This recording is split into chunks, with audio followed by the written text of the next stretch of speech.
दैनिक आहार है वचन का प्यारा उपहार। रोज का है ये आत्मा का पोषण संसार। हर शब्द में छुपी है ईश्वर की पुकार। आओ सुनो समझो जीवन में लाओ प्यार।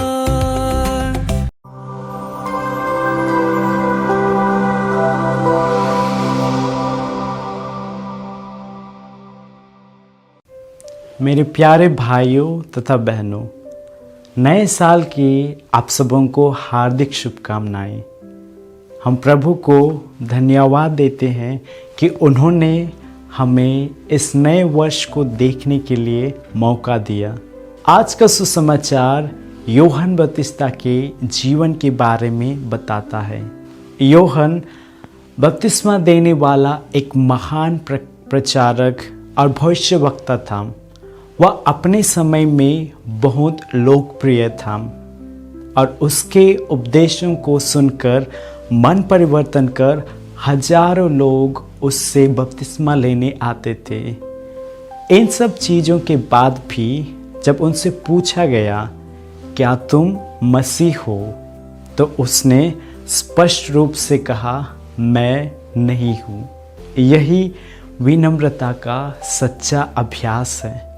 मतलब सत्य को जैसा है वैसा स्वीकार करना ही सच्ची विनम्रता कहलाती है। वह यह नहीं कि हम दूसरों के हर बातों को स्वीकार कर ले, बल्कि यह है कि हम वास्तविकता को स्वीकार करें। जो सत्य है उसे स्वीकार करें।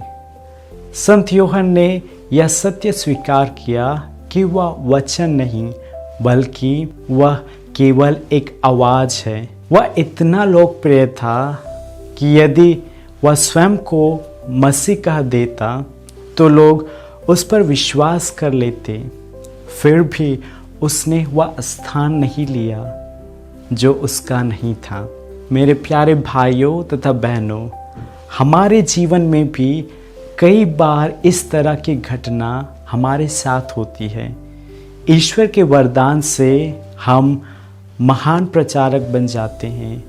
लोग हमारी बातें सुनते हैं, हमारी प्रशंसा करते हैं, हमसे राय पूछते हैं और वह वही करते जो हम कहते हैं। हमें से बहुत से लोगों को प्रचार करने की, भविष्यवाणी करने की और चंगाई करने का वरदान मिला है और इस कारण बहुत से लोग हमारे पास आते हैं, हमें सम्मान देते हैं। और पर जब कभी यह हमारे साथ होता है तो हमें यह नहीं भूलना चाहिए कि हम केवल आवाज़ है, वचन नहीं। वचन सिर्फ प्रभु यीशु है। कई लोग हमेशा यह बात को भूल जाते हैं और यही से हम अहंकार के जाल में फंस जाते हैं और ईश्वर की महानता की वजह हमारे महान कार्यों की महानता करने लगते हैं और अनजाने में भूल से हम यह सोचने लगते हैं कि सब कुछ हम पर ही निर्भर करता है। ऐसे समय में यूहन्ना बपतिस्ता हमें हमारे लिए एक सच्ची विनम्रता का आदर्श बनता है। वह मेरे बाद आने वाला है, मैं उसके जूते का फीता खोलने योग्य भी नहीं हूँ। मैं तुम्हें सिर्फ जल से बपतिस्मा देता हूँ और जो मेरे बाद आने वाला है वह तुम्हें पवित्र आत्मा से बपतिस्मा देगा। उसने अपने जीवन का उद्देश्य स्वीकार किया, उद्धारकर्ता के आने की तैयारी करना। उसने एक सरल जीवन को अपनाया और उसका पूरा मिशन मसीह की महिमा की ओर संकेत करता है। अपने शब्दों तथा कार्यों के द्वारा उसने स्वीकार किया कि वह वास्तव में क्या है और जो वह नहीं था उसने उसी पर इनकार कर दिया जब उनसे पूछा गया क्या आप मसीह हैं। प्रिय भाइयों तथा बहनों, कई बार हम ऐसी पहचान को स्वीकार कर लेते हैं जो वास्तव में हमारी नहीं होती, और इसी के द्वारा हम दूसरों का लाभ उठाते हैं। संत यूहन्ना के समय में लोग भ्रमित थे। वे समझते थे कि वही मसीह है और इलियास। यहाँ तक कि यीशु के समय में भी लोग कहते थे कि वह यूहन्ना बपतिस्ता है या इलियास है या कोई भविष्यवक्ता में से कोई एक है। आज भी वही भ्रम हमारे समाज में दिखाई देता है। इसलिए चाहे हमें छोटा काम दिया गया हो या बड़ा काम, हमें उसका अनुचित लाभ नहीं उठाना चाहिए, ना कि अभिमान के पाप में गिरना चाहिए, और ना ही झूठी पहचान के साथ जीवन जीना चाहिए। हम जो भी करें वह सब मसीह की ओर संकेत करें, ना कि हमारे अपने जीवन की ओर, क्योंकि वह हर अच्छे कार्य का केंद्र है, वही हर अनुग्रह का दाता है। और यह सत्य संत यूहन्ना ने विनम्रता के साथ स्वीकार किया।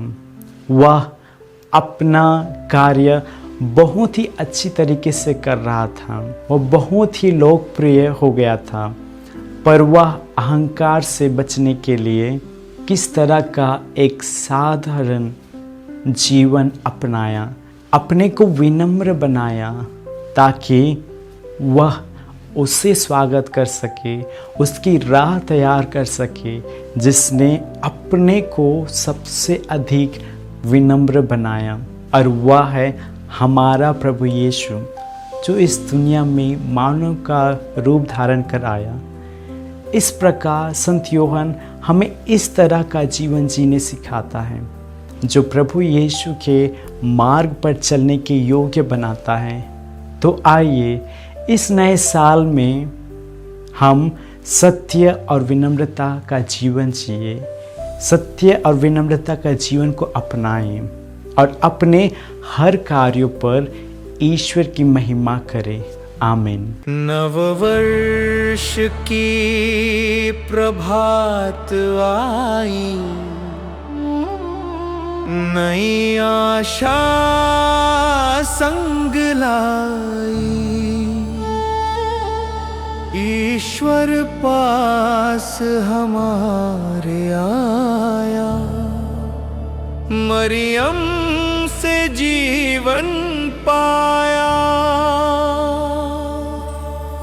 हे मरियम ईश्वर की माता, हर दिन हमारा साथ निभाना।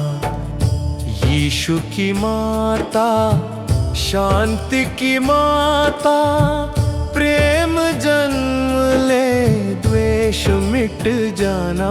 इस नए वर्ष की शुरुआत में हम सबके लिए